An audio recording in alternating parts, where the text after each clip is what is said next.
अगर आप इंटरव्यू में बैठे हैं और आपके सामने एक सवाल आता है कि how to find out the duplicate और यूनिक वैल्यूज इन एक्सेल, तो इसके लिए आपके सामने कई सारे मेथड आपके दिमाग में घूमेगा। जैसे कि यूनिक या डुप्लीकेट को अगर हाईलाइट सिर्फ करना हो तो कंडीशनल फॉर्मेटिंग, अदरवाइज एक्सट्रैक्ट करके लेकर आना हो उसमें से यूनिक या डुप्लीकेट तो काउंटिव भी घूम सकता है आपके दिमाग में और एडवांस फिल्टर भी घूम सकता है। लेकिन एक्सेल के इन सारे मेथड को अगर ध्यान से गौर फरमाया तो आपको यह एहसास होगा कि इसमें एफर्ट ज्यादा और आउटपुट कम है। लेकिन उसके जस्ट रिवर्स अगर मैं आपसे यह बोलूं कि आपको एफर्ट कुछ भी नहीं करना है लेकिन आउटपुट ज्यादा मिले, तो क्या कहेंगे? उसका एडवांटेज आप उठाने की कोशिश करना चाहेंगे। उसी कोशिश में आप लोगों के सामने मैं रखता हूं माइक्रोसॉफ्ट ऑफिस 365 का फंक्शन, जिसका नाम है यूनिक नाम का फंक्शन ही बना के दे दिया है। ये लो, ये रहा वो function equal to unique type range और एंटर, और आपके सामने वो यूनिक लिस्ट हाजिर। ये रहा आपके सामने एग्जांपल।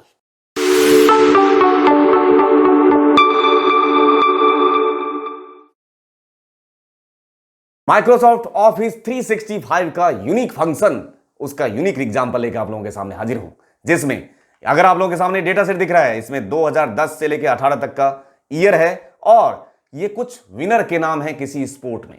ठीक है, ये प्रभाकर जी हैं, नित्या, मानवी, ये सारे विनर हैं।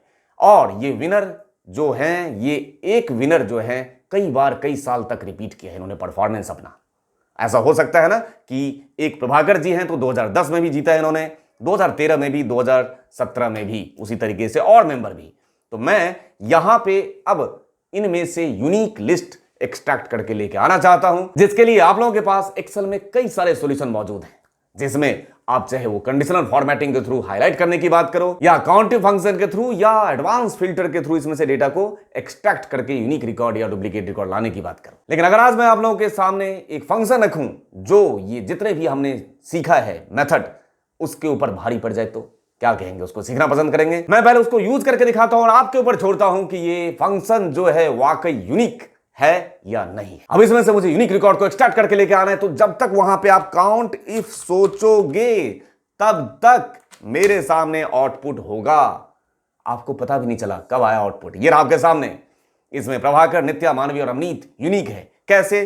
फिर से दोबारा एक बार झलक। ये रहा इक्वल टू, पास कीजिए यूनिक।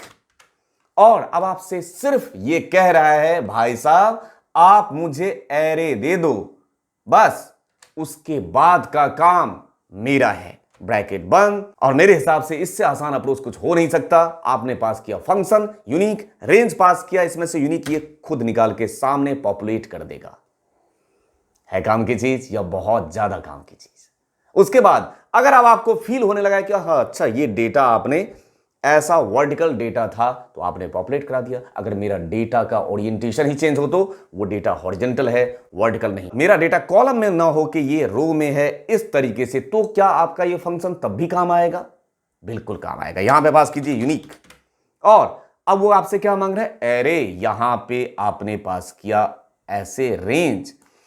अगर आपने रेंज पास करके ब्रैकेट बंद करके एंटर प्रेस कर देंगे तो ये सारे इसके लिए यूनिक हैं। एंटर प्रेस कीजिए, इसके लिए तो सारे यूनिक रो है। क्योंकि मैं आपको बता देना चाहता हूं ये क्यों लाया है ऐसे। जो बाय डिफॉल्ट होता है वो डेटा रो पे चलता है। जैसे कि अगर आप इस डेटा सेट को देखो तो आप ये कॉलम में आउटपुट लेके आए हो, लेकिन इसका जो आउटपुट लाने का अप्रोच था वो टॉप टू बॉटम, और टॉप टू बॉटम क्या होता है? ये रो है ना, प्रभाकर, नित्या, मानवी, प्रभाकर, ये क्या है? ये रो में डेटा है ना, वो टॉप टू बॉटम। तो बाय डिफॉल्ट ये रो पे चलता है। हमें डेटा यहां पे दिखने में ऐसे हॉरिजॉन्टल रो है, लेकिन हमें डेटा यहां कॉलम में चाहिए। ध्यान से देखिए, B column, C column, D column, E column, ऐसे हमें कॉलम में डेटा चाहिए। तो मुझे उसके लिए क्या करना पड़ेगा? यहां पे यूज करेंगे हम यूनिक। और अब आप पास कर दीजिए एरे कॉमा बाय कॉलम। हां जी, बाय कॉलम चाहिए मुझे, क्योंकि बाय डिफॉल्ट बाय रो होता है। यहां पे पास कर दीजिए भाई साहब ट्रू। ये बात सही है, मुझे बाय कॉलम रिकॉर्ड उठा के लाके दो। एंटर प्रेस और आपके सामने आउटपुट पॉपुलेट। तो याद रखिएगा बाय डिफॉल्ट रो वाइज लेकर आता है, लेकिन अगर आपको कॉलम में चाहिए डेटा तो आपको वहां पे बाय कॉलम में ट्रू बताना होगा।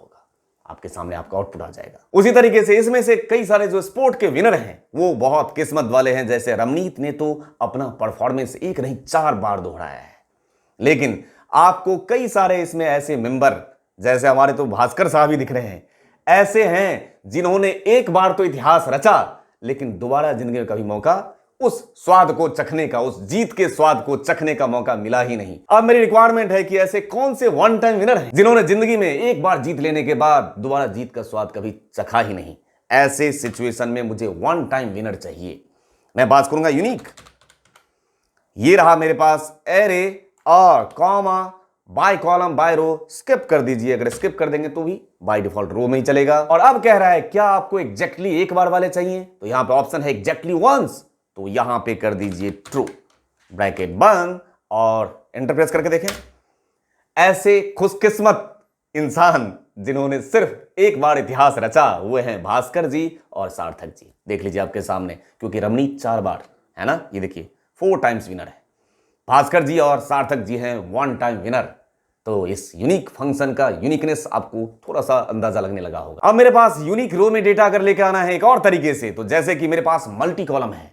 प्रभाकर पांडे ये बास्केटबॉल में भी विनर रह चुके हैं और साथ के साथ प्रभाकर पांडे जी हॉकी में भी रह चुके हैं। इसके बेस पे मुझे यूनिक रिकॉर्ड लेकर आना है तो आपको एडवांस फिल्टर में ये काफी कष्ट देगा, बट यहां पे कुछ नहीं करना है। ऐसे रेंज लीजिए तो ब्रैकेट बंद, पूरे रेंज को एक साथ पास कर दिया है एरे, ठीक। ब्रैकेट बंद, एंटर, और आपके सामने होगा आउटपुट प्रभाकर पांडे बास्केटबॉल और ये रहा प्रभाकर पांडे हॉकी।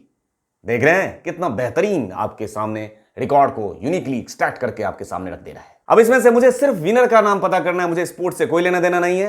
विनर का नाम, बट विनर का नाम फर्स्ट नेम अलग से लिखा हुआ है और लास्ट नेम अलग से लिखा हुआ है। मुझे दोनों एक साथ दिखना है, प्रभाकर पांडे, सूरज मेहता। इस तरीके से मुझे यूनिक रिकॉर्ड एक्सट्रैक्ट करके लेकर आना है। तो आप क्या पास कर सकते हैं, यहां पे पास कीजिए यूनिक, और एरे में मैं इस तरीके से पास कर सकता हूं। ये रहा पहला एरे, एंड लगाइए, और यहां पे कुछ भी हो सकता है। ये जो यूनिक फंक्शन हम सीख रहे हैं इसके बहुत सारे रूप और रंग देखने को मिलेंगे, ठीक है। यहीं पे यूनिक फंक्शन खत्म नहीं हुआ। नेक्स्ट वीडियो में हमारी मुलाकात फिर से यूनिक फंक्शन से ही होने वाली है। तो यहां पे आपने पास किया एंड, और पास करिए तो जरा रेंज, ये ब्रैकेट बंद, एंटर प्रेस, और आपके सामने अगेन कंबाइन होके कॉन्कैटनेट टेक्स्ट ज्वाइन की कहानी यहीं पे एंड, ठीक है। और आपके सामने आउटपुट हाजिर। तो उम्मीद करता हूं ये यूनिक फंक्शन का यूनिक कॉन्सेप्ट आपको समझ में आया होगा, लेकिन एक प्रॉम्प्ट क्रिएट कर देता हूं इसमें, और उसके बाद मिलता हूं नेक्स्ट वीडियो में। यहां पे अगर मैंने पास किया यूनिक और मैंने ऐसे रेंज लिया तो आउटपुट आ जाता है, लेकिन मैंने एक छोटा सा काम किया। यहां पे कोई वैल्यू पास कर दो और यहां पे पास करिए अब आप यूनिक, और ये रहा रेंज, ब्रैकेट बंद, और एंटर प्रेस करके देखिए नीचे आपने कोई वैल्यू भी लिख रखा है, मतलब रास्ता इसका क्लियर नहीं है। तो ये एरर है, स्पिल एरर, ठीक है। क्यों है ये एरर, किस वजह से आया एरर, ठीक है। इसको मैं हटा दूं तो पॉपुलेट हो जाएगा, ठीक है। इस सारे को एनालिसिस करते हुए आप लोगों के सामने मैं यूनिक फंक्शन के कई सारे यूनिक एग्जांपल लेके आप लोगों के सामने मैं बहुत जल्द हाजिर होता हूं, इस उम्मीद के साथ कि आप लोग अपने नींव, दैट मींस फंडामेंटल की बात कर रहा हूं, उसको स्ट्रांग करने के साथ साथ कुछ नए फीचर्स को भी अपडेट करने में चूक नहीं रहे हैं। अब आपसे मिलता हूं नेक्स्ट वीडियो में ऐसे ही किसी न किसी बेहतरीन कंटेंट के साथ, सिर्फ और सिर्फ आप सभी लोगों के बेहतर कल के लिए। Thank you for your love and support to इनोजेंट चैनल। थैंक यू दिल से।